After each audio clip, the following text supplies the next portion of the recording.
we're going to wake up punk with some wild men, and we're going to pop to Arica after we visit Doctor Strange in the Multiverse of Madness. I'm Van Connor. And I'm Becks Perfect, and this is Off Screen, your 7-day guide to everything movies. Boom.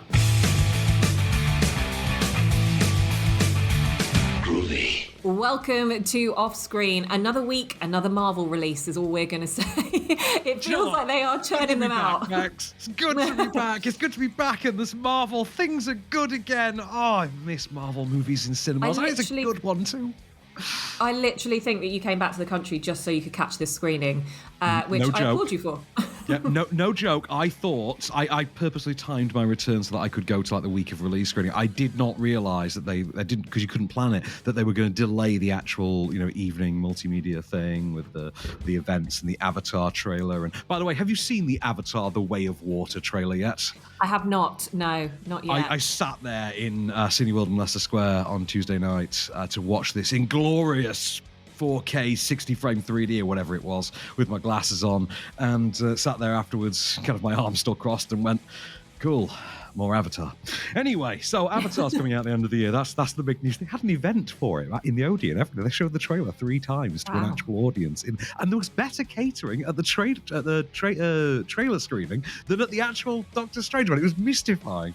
But yeah, James Cameron's back. The last time he made a sequel, it was a literal game changer and one of my favourite movies of all time.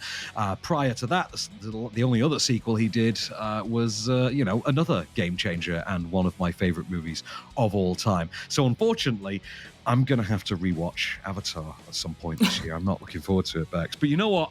Let's talk about something a bit more current, though, for now. Let's talk about Wake Up Punk, new documentary from Nigel Askew, whose only other directorial credit, incidentally, is called No Future, a documentary about punk through the prism of Vivienne Westwood. So imagine my surprise then that he's also the writer and director of Wake Up Punk, our new release, that basically explores, I think it's what is punk to a contemporary audience. What function does punk serve? And again, viewed through the prism of Vivienne Westwood and her family. More specifically, is it Joe Corey? Is that how we pronounce his name? Corey, yeah, I think so. Corey. I think it's Corey. Because I only know him as Malcolm McLaren's son and the founder of Agent Provocateur for somewhat obvious 90s throwback reasons.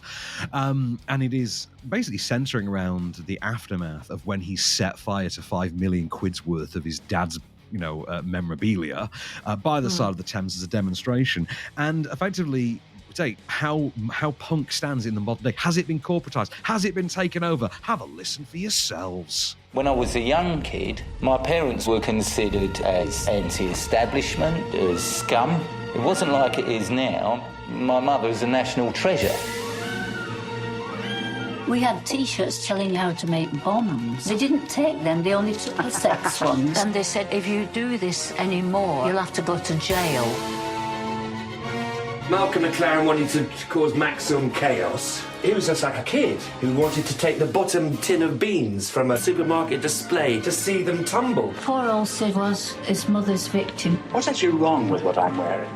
You look so bloody boring, I cannot believe it. I agree with you. Wake Up Punk, I would describe as a sprinkling of Vivienne Westwood, a inkling of her son burning things, a spatter of Dickensian weird children talking about like some weird steampunk style revolution that's going on and mapping it out. No, those are the words apparently of Malcolm McLaren. Like, they have literally had those Dickensian children, apparently, read the words of Malcolm McLaren.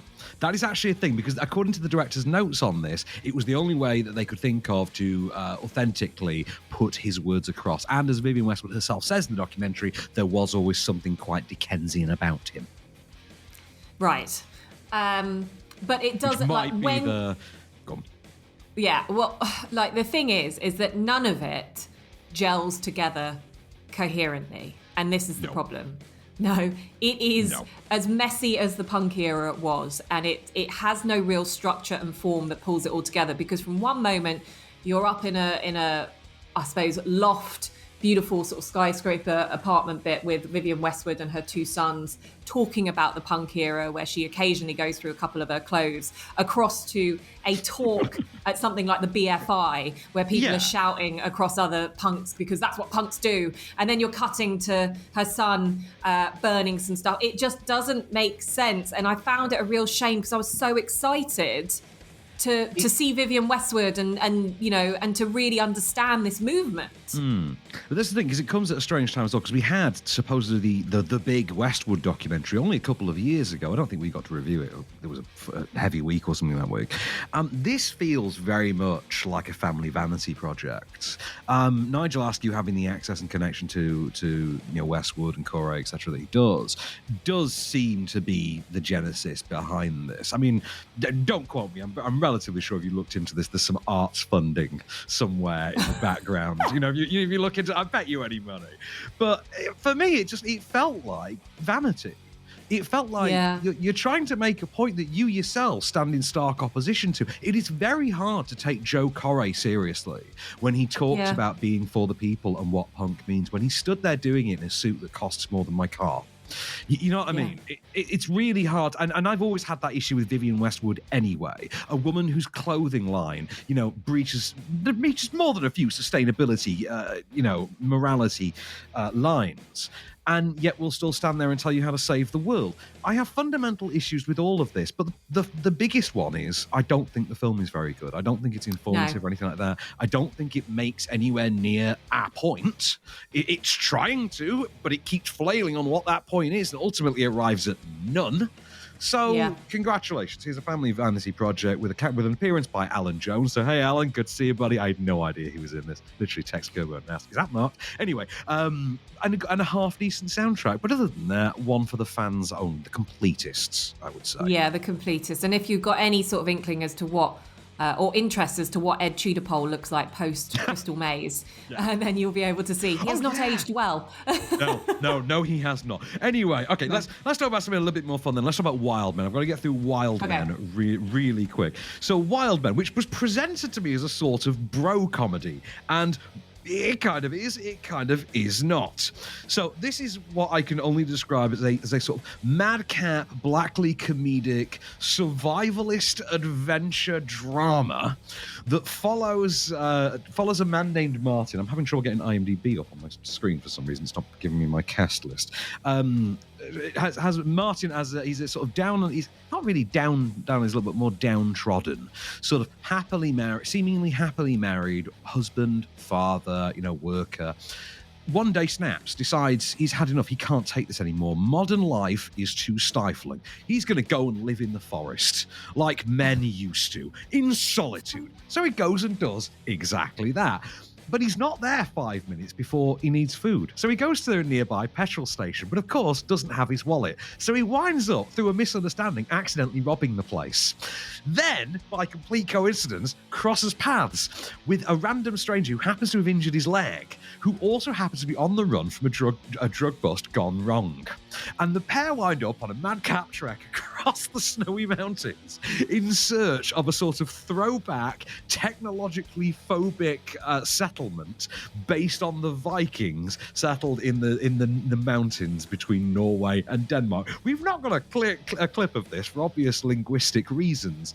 I don't know. Right, I've got the list up now. Rasmus Bjerg, that's his name, and Zaki Youssef. Right, so Rasmus Bjerg plays Martin, and Musa, who's the guy who comes along, who's come from the drug bust, is played by Zaki Youssef. Right. Central to this as well, and I'm going to have to bring this up for when they do the inevitable English language remake. I think it's, is it Bjorn Sundquist? I think it's Bjorn Sundquist, who is the police officer tasked with chasing them. Absolute scene stealer. When this gets remade in the English language, can we please have Tommy Lee Jones in this role? Right, I'm just telling you now, this is like Danish Tommy Lee Jones. It's incredible. Tommy Lee Jones would win an Oscar for this role in English language remake. First of all, the film is hilarious. It is sarcastic, it is cynical, it is satirical, it is dark-hearted, but at the same time, it has a point. and it has things to say, and it does kind of it treads up to the line of let's start exploring toxic masculinity. Doesn't quite go far enough into that for my liking, but it does at least address certain facets, namely that it's all nonsense and we'd be better off without it. But you should work around it. It does also play like a sort of loose, almost Danish remake of 1997's Tim Robin Martin Lawrence comedy Nothing to Lose. Up until, in fact, including the final sort of 10-15 minutes, in which this goes what I can only describe as very, very Danish, if you know what I mean. You get a Danish children's movie will devolve in the last 15 minutes to, right, I'm going to kill you, you go and kill that guy, that kind of thing. The same kind of thing here, but very much like Nothing to Lose. This is an underrated gem, an underseen gem as far as I can tell so far. Seek out Wild Men this weekend. I thought it was an absolute hoot. I will watch this again, and I know I will wind up watching again because it's going to wind up getting remade into the English language in a minimum 3 years.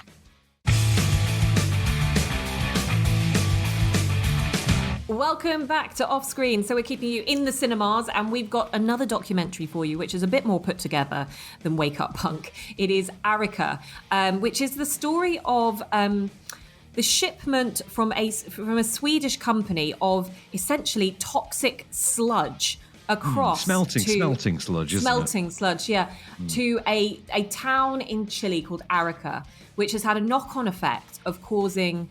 Well, of it basically not being contained and therefore causing dire illness and problems for thousands of, I suppose, sort of lower class citizens who are having to have been placed in Arica as a means of where to live. So a really harrowing story, a really terrible, terrible tale that has unfolded of this. Not too different from Dark Waters in a way.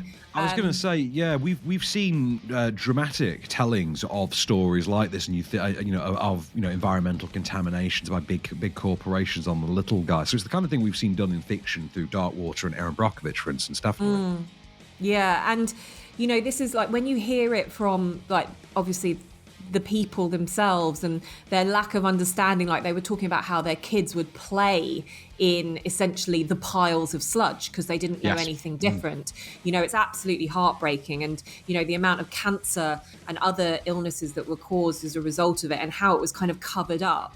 And also I think when you bring in certain Swedish members of the company from back in the 80s back now it's to tell them Boliden? Is it Boliden yeah. Energy? Yeah, Boliden Energy. It's the reaction. I remember there's one sort of slightly older gentleman who, the filmmaker asks him, do you feel responsible? And he's kind of like, yes and no, but it's horrible to hear this. And you can see him like obviously very, very emotional about this, but it's almost too little too late in a way. So it's not an easy watch. It's a hard watch. It's in Swedish, and also I suppose, is it Spanish? Is that the language of Chile? I'm not sure. I believe it is Spanish. It's interesting that it's been released this week. Last week's John Oliver story, for instance, was on environmental race. Sorry, this week's John Oliver story was on environmental racism, for instance, and how different communities of different classes and races are treated to different levels of environmental protection. And this does touch on that. It's an issue that has been growing. It's been around for time immemorial, since environmentalism has. But in recent years, the issue has come up again, specifically as regards nuclear waste, plastic recycling, for instance, that you see a lot of footage of, for instance, landfills in the Philippines and things like that, of supposedly recyclable plastic that is really all just dumped, that really is eternal waste and simply will not ever biodegrade, that's going to be around, long after we are but dust. And it's interesting timing to see a documentary come along that tackles that head on, and also one that's actually happening directly alongside legal action for it, because more often than not, it's the legal cases come before or after we get the documentary, that we have got this effectively student activist piece recorded as part of the trial. He actually even becomes a sort of tangential part of it at one stage, which is quite fascinating stuff. So it's Lars Edman, who I think is the guy who appears in the film, he appears on camera, and William Johansson. And this has been their crusade for a long time. to actually see the differences that actually do get made as they go along. It ultimately, it's an incremental victory. They do seem to gain incrementals rather than large chunks. But it's I say, harrowing story, but there are glimmers of hope in there as well at the same time. But it is mostly about just how depraved this corporation really is. Yeah, and I think it's an important documentary to watch for awareness around this. You know, it's quite easy for us to just not know that this has been going on, but it's still very much is something that is affecting these people, because essentially what happened was, you know, it was a bit of a derelict wasteland, which might have been part of the reason why they moved this sludge to this part of Chile. But then one government decided to then build like lower class housing on there. And that's like the problem. 200 meters away or something from toxic material. And the lies that we actually witness get put out to the world are astonishing. I mean, this is angering stuff, essential and angering, I would say. But do watch it. It's called Arica. It's out today. Absolutely worth seeing. So Lars Edman and William Johansson. A really great documentary. Let's move on then to, arguably, the biggie of the week. This has already been in cinemas for 24 hours at the time of this episode's release, by the way, so it's out as of recording. So this is Doctor Strange in the Multiverse of Madness, directed not by returning director Scott Derrickson, who stays on as a producer, but by Derrickson's real-life friend, Sam Raimi, who has returned to making a Marvel movie for the first time since Spider-Man 3 in 2007. So, you know, a not so triumphant send-off back in 2007. 15 years later, has he been received any better? Right, so we'll find out. So Doctor Strange is back. This time, our favourite former Sorcerer Supreme, because as we learned in Spider-Man No Way Home, it turns out that if you get Thanos away for 5 years, you lose your job title. Someone else has to inherit it. So Benny Wong got it in Spider-Man. He's now basically adjunct and sidekick to the Sorcerer Supreme, but he finds himself tasked with protecting a teenage girl named America Chavez, played by Xochitl Gomez, who has the ability to cross between universes, to cross between parallel dimensions, parallel realities. So the multiverse, where any decision that can be made has been made in a different universe, becomes available to us, as Doctor Strange has to effectively lead America Chavez, his teenage sort of protectee/ward, on a journey to escape a would-be Terminator with designs, a would-be supernatural Terminator with designs on murdering her and stealing her powers, as you can hear here. Every night, I dream the same dream.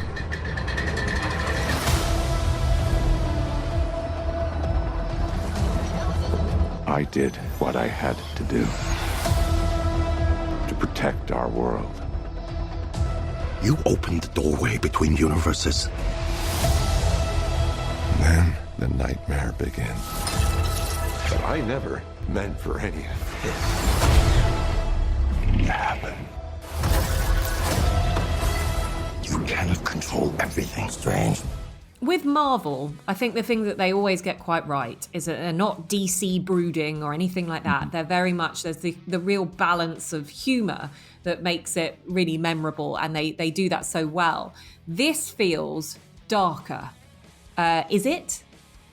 It is darker, but it's darker in the way that, for instance, if you saw the recent series What If, for example, on Disney Plus, like that, basically. Imagine that being done in live action. And it turns out that if you were going to do that, there's only one man alive suited to that job. Welcome back, Sam. Oh my God, it's good to see Sam Raimi making a superhero movie.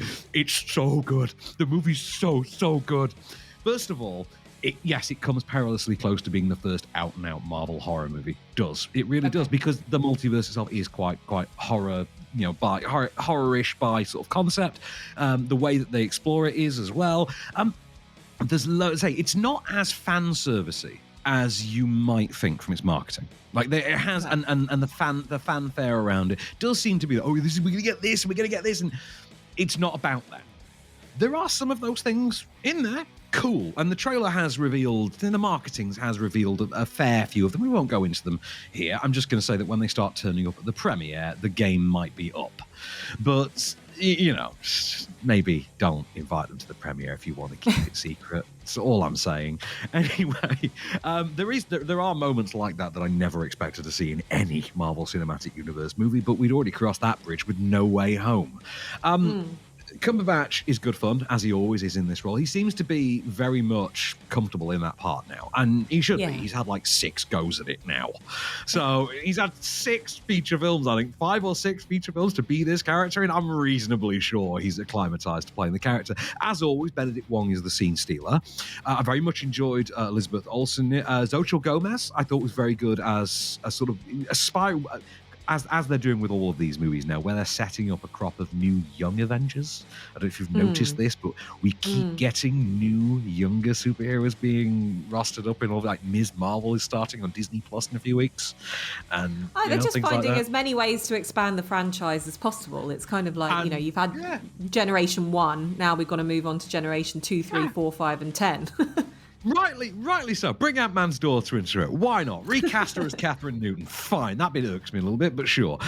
This, I say, good fun. I had a blast with it. I think it feels like a Sam Raimi movie through and through. It does feel like a Doctor Strange sequel as well. It doesn't feel like this big, weird fanboy mashup thing that they seem to want it to be on Twitter. There is stuff, though, in that regard, like I say.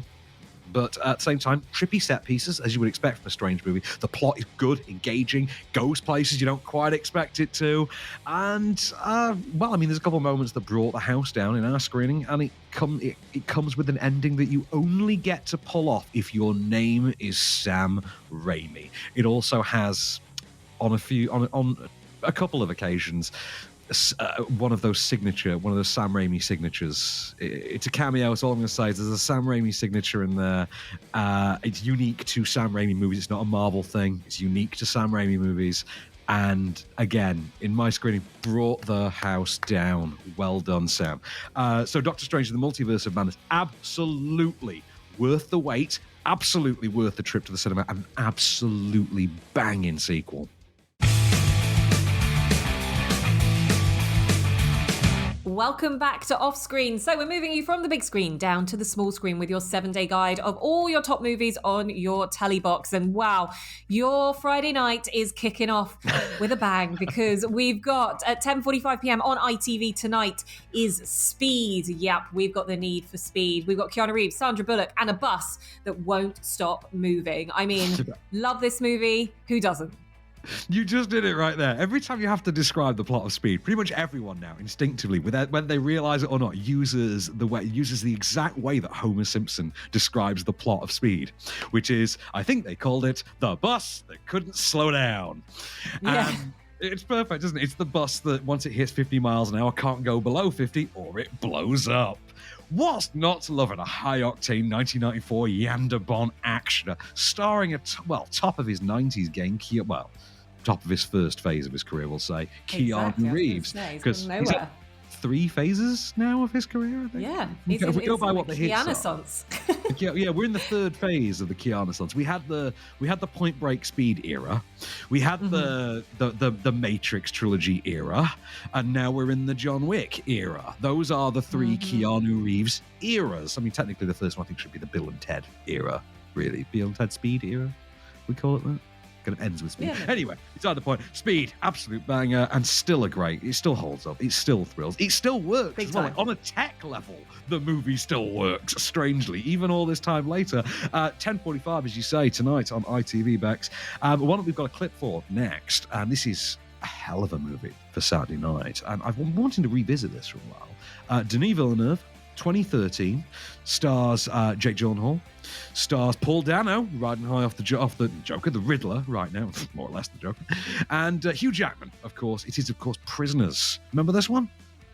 I haven't seen this, and it's on my list. No, it's on my list. And I thought because of your love of Sicario, it was because of this. As a Prisoners, very much in that whole, this is how you make a thriller from back in the early 2010s. It wound up giving us like Sicario. This is where Villeneuve starts cutting his teeth.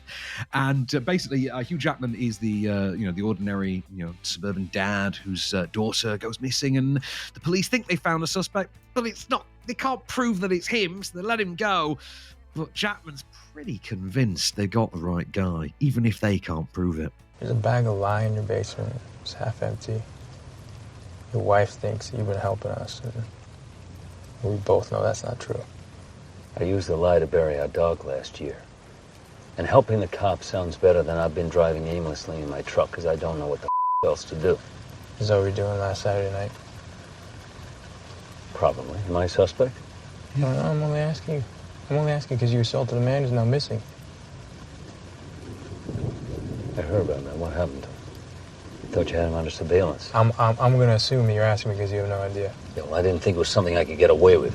So there we go. Prisoners. I look forward to watching that. It is 9 p.m. on Great Movies on Saturday night. Moving on to Sunday, though, we've got Catherine Bigelow, Jeremy Renner, and a whole load of bombs. It is The Hurt Locker, 10 p.m. on BBC Two. And yeah, the Oscar-winning movie that year was kind of the David and Goliath movie because she was up against at the Oscars David Cameron. Not David Cameron, James Cameron. What am I on about? David Cameron. Very interesting battle if she fought Very David interesting Cameron. battle. I mean, I would watch the hell out of Catherine Bigelow beating the crap out of David Cameron. All I'm saying. I just knew that didn't sound right. James Cameron. Her ex-husband, so James Cameron. She was up against him. I can't remember what he was up for. Was it Avatar that year? I believe it was Avatar that year, yeah.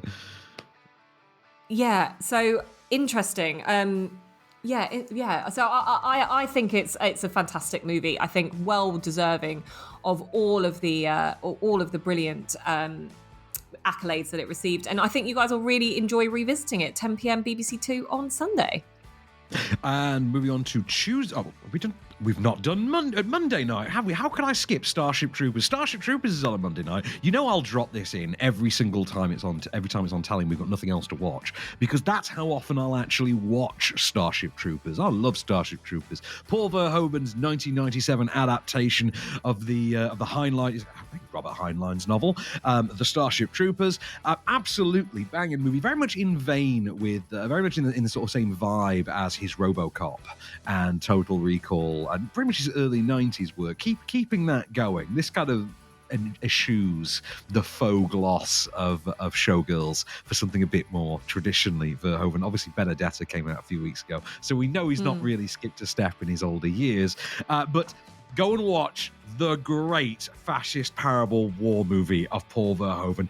It's so good. It's Soldiers versus Alien Bugs by Paul Verhoeven. The effects still hold up to this day. This was meant to be a complete disaster when it was coming out. Turned out to be absolutely brilliant. 1997 Starship Troopers, 11:20 Monday night on Paramount, which of course then takes us on to a movie I know you've seen, Bex. I don't think you liked the 60 frames a second when this came out. Oh no, was terrible. Yeah. At 9 p.m, Film 4 then, Tuesday night. Tell us about Gemini Man, Bex. Remember this? So, yeah, I do. So Ang Lee, right, brilliant filmmaker, always likes to push the boundaries of it. And, and I think really is someone who we admire in so many different ways. Life of Pi was amazing, obviously Brokeback Mountain, other great movies. But sometimes he just pushes it too far for the sake of it. And Gemini Man is a great example of him just pushing the tech too far. Will Smith versus a younger Will Smith, and it just doesn't work. You look like it's the same problems I had with The Hobbit, where they ran it in too high a frame rate, where you just look like you're watching a rehearsal. It's really, really odd. Now seems like a good time, an opportune moment to mention that all 4 of the upcoming Avatar sequels will be in 120 frames a second. So they will be in an even higher frame rate. By the way, also, before we cue the clip, I'm just going to point out my absolute horror. The lack of love for Billy Lynn's halftime walk. Clearly the worst movie any mainstream studio director has ever put out, and a demonstration of why you really shouldn't use high frame rates in a movie. But you know what? Here's Will Smith slapping himself. I'm guessing 19, 20 years old, the first time he ordered you to shoot a person. 25 years ago, he took my blood. He made you from me. He's been lying to you the whole time. He told you you were an orphan. And of all the people in the world to come after me, why would he send you?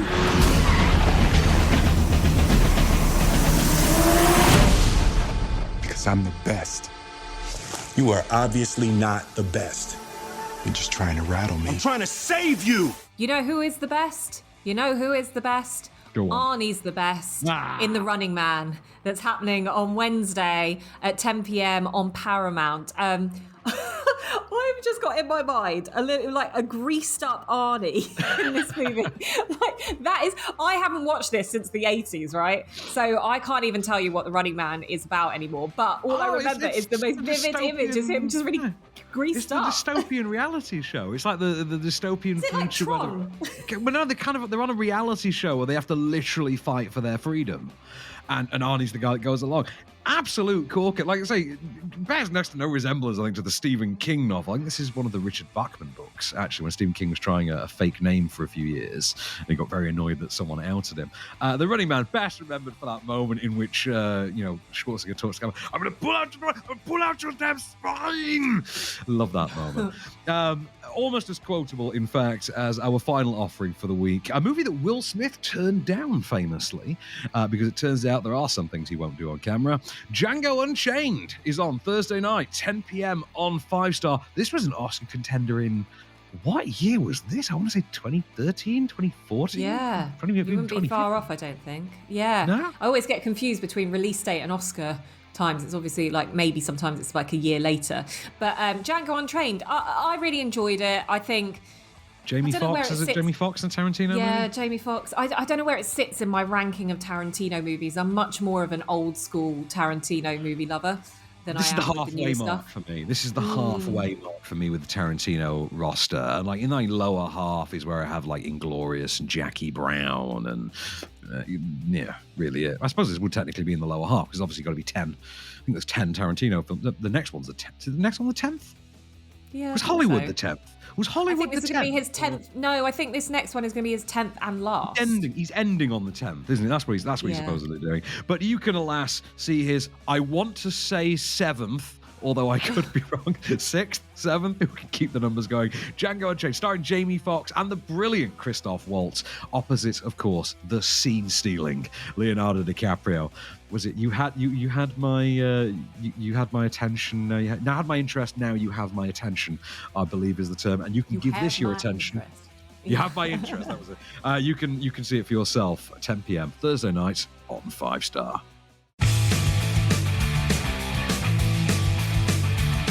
Welcome back to Off Screen. Now in our final block of brilliant movies, we are taking you to everything that is in between your DVD streaming and Blu-ray. And we are starting with something that is available as of today, which is Me, Earl and the Dying Girl, available on Disney+. Now, I remember going to see this screening and really hyping it up to be the next big sort of quirky movie. And I remember being really disappointed by this. It Really? was I thought it was the next big quirky movie for me. It just didn't really work for me. I found it really... maybe, look, the whole thing is that I do not like movies that don't have like a climactic ending to them, though, but they go nowhere in a way. And this one kind of plodded along. Some movies have to be true to life. I mean, yeah. That's what famously happened when they tried the original ending of Clerks. People didn't buy it because the whole movie was meant to be so kind of, this takes place in the real world, and Dante getting killed at the end just didn't make a whole heap of sense. They just had him shut the shop and go home. And it tested better, very famously. Sometimes the basic real way kind of is the best way to go, but this movie did at least give us Thomas Mann and R.J. Seiler and Olivia Cook. So it's a hotbed of future talent in there. I mean, obviously, Thomas Mann goes on to like Skull Island, and R.J. Seiler becomes a Power Ranger, and Olivia Cook goes and plays Ready Player. She becomes Player 2 in Ready Player 1. I think it's just a really great sort of indie drama about, it's about Thomas Mann's character, Greg, and he befriends the dying girl of the title, and it's all about their friendship and their relationship. But the scene stealer for me, and the whole reason it's worth streaming this today on Disney+. It's Disney+, isn't it? We have this on, Dying Girl. It's Disney+. Yeah. The Scene Stealer, whole reason to see the movie. John Bernthal as the school guidance counselor. Worth the movie on his own. I'm going to say no more. Watch the movie. Watch it for that reason. You will thank me. Which takes us on to Amazon Prime then. Also today. And, Chris Pike is back on the bridge of the Enterprise on TV this week. So Chris Pine is going to Amazon Prime. He's starring in The Contractor. See what I did there? Because it's funny that the actual captain of the Enterprise and the actor of the other captain of the Enterprise have the same name, but with one character difference. Incidentally, Star Trek Strange New Worlds, I watched the pilot. Incredible. It's like Netflix's Lost in Space, but popcornier. I love it. Anson Mount, rock star. The Contractor, starring Chris Pine, though, does not star Anson Mount. That is out on Amazon Prime from today. This was getting quite buzzy in the action circles as kind of a stripped-down Jack Ryan-y type thriller. The kind of one of those films that we sort of file under, this is the kind of thing we say we want, like a star-driven, nuts and bolts action thriller, kind of like Chris Hemsworth did with Extraction over on Netflix last year. This also stars the likes of Gillian Jacobs. He stars as a Special Forces sergeant who basically has to go and rescue his family. Like I say, it's very gritty, kind of a Taylor Sheridan-y kind of a thing, but with a sort of armed force. But Peter Berg. I think Peter Berg actually would be a better way to describe it. Kind of like a Peter Berg movie. So that's called The Contractor, and you can see that on Amazon Prime from today. One that you shouldn't miss, though, I have seen, and I tell you absolutely shouldn't miss, on Netflix from tomorrow, it's the sequel to The Shining. We just mentioned Ready Player One. There was a whole thing about The Shining around the time because we were getting a sequel shortly afterwards. Ready Player One had recreated the Overlook. And then, of course, we had the actual sequel that had to recreate the Overlook. So, Dr. Sleep starring Ewan McGregor. And from, evidently, Thunder King, Stephen King adapter, director Mike Flanagan, who just seems to be the guy you go to. He's the director you go to if you want to adapt a Stephen King property. Get Mike Flanagan to do it, please. Always, forevermore. He also did Gerald's Game, I think, before this. But this is Ewan McGregor as the grown-up Danny from The Shining, who finds himself having to protect a young girl. It's pretty much the plot of Doctor Strange in the Multiverse of Madness, actually. To protect the young girl who also has the power of The Shining, and to keep her from falling into the forces of malevolent vampires who wish to consume her power for themselves. When I was a kid, there was a place. A dark place. They closed it down and let it rot. But the things that lived there... Hello, Danny. They come back. And Rebecca Ferguson with her absolutely scene-stealing vampire hat on. Yes, literally the hat. The scene-stealing hat.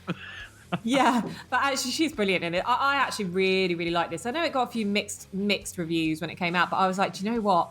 Who else is going to try and do a sequel to The Shining and do it this well? I thought it was brilliant. So if you haven't seen it, it's definitely worth your time. And Ewan McGregor's excellent in it as well.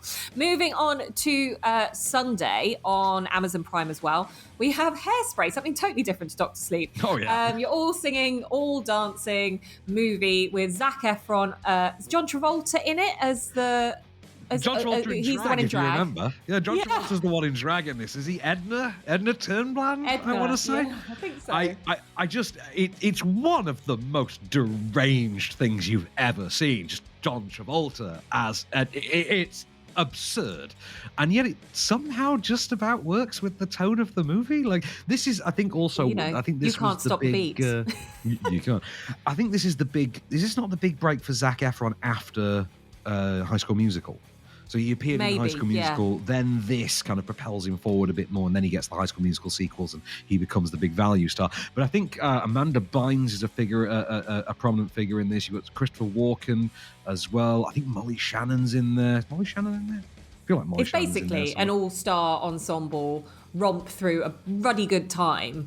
It's you know what? You've got to be a certain kind of customer to want to watch this, right? You've got to love musicals. You've got to have had some empathy for Prom when that came out on Netflix. It's that kind of stuff, isn't it? But for me, it's not really my tempo, if I'm completely honest. But I'll give it another watch. It's not mine either, but I've not seen it in the 15 years since it came out. Yeah, exactly. So I might whack it on one day, see what happens. Yeah. Well, that's one that you might avoid whacking on, based on the review that I think Van gave it a few weeks ago, is Uncharted. Tom Holland video game adaptation available on DVD and Blu-ray as of Monday. I still have not had the displeasure because you basically rated it so low. So I was like, I'm not going to waste my time. It's not that even this is especially bad. It's just it's a very perfunctory film. Everything about it feels perfunctory. It's less Uncharted, more unnecessary. I mean, most of it is just... I've seen the trailer for the video game, so I've seen this exact scene as it was meant to be depicted. I've seen it completely computer-generated and rendered. Why do I now need to see it computer-generated and rendered with one human being green-screened into the center of it? Like, what need is there for that? That's why I don't quite understand why they keep trying to make video games into movies. If you're going to do something different with them, cool. If you're only going to show me the same stuff, why? I've already seen it. I mean, give it up to Doctor Strange this week for at least showing me things I genuinely have never seen in a movie before. Like, I've never, ever seen this. Like, great. Video game stuff? Like, come on. Like, you're literally removing one computer-generated character and swapping them out with one green-screened-in actor. What's the point? Anyway, that's my thoughts on Uncharted and most video game movies, if we're being honest. I still think probably the best one ever is probably going to be Rampage. I still think Rampage is probably the best video game movie ever, the Dwayne Johnson. Oh, yeah. The gorilla one. Yeah, and I'm that with you. has all to do with its own plot, because the original game had no plot. Yeah. Just know what you are and don't try and be something you're not. Just that, yeah. It's like... And you know what? You know what I'd also say? What I'd also say, Van, is have a little respect. A little RESPECT, right? Indeed, as you can indeed find on Amazon Prime from Tuesday. We had really big hopes for this as well, didn't we? We thought this had all the potential to be the next big Oscar biopic, didn't it? Yeah, I think Jennifer Hudson had big hopes for it as well. Didn't quite. I think the studio did when they hired Jennifer Hudson. So this is, of course, the Aretha Franklin biopic starring Jennifer Hudson. That, as you can tell from our tone, it's all right, but it's just nothing groundbreaking. It's very, very seen it all before, and of course, it has that. I'm trying to remember what the hell Kermode calls it. I think he calls it the chubby moment. So here is your chubby moment from Respect. Just a little bit. Just a little bit. Go a third below, Carolyn. Just a little bit. Yeah. Just a little bit. Yeah. Just a little bit. Yeah. Just a little bit.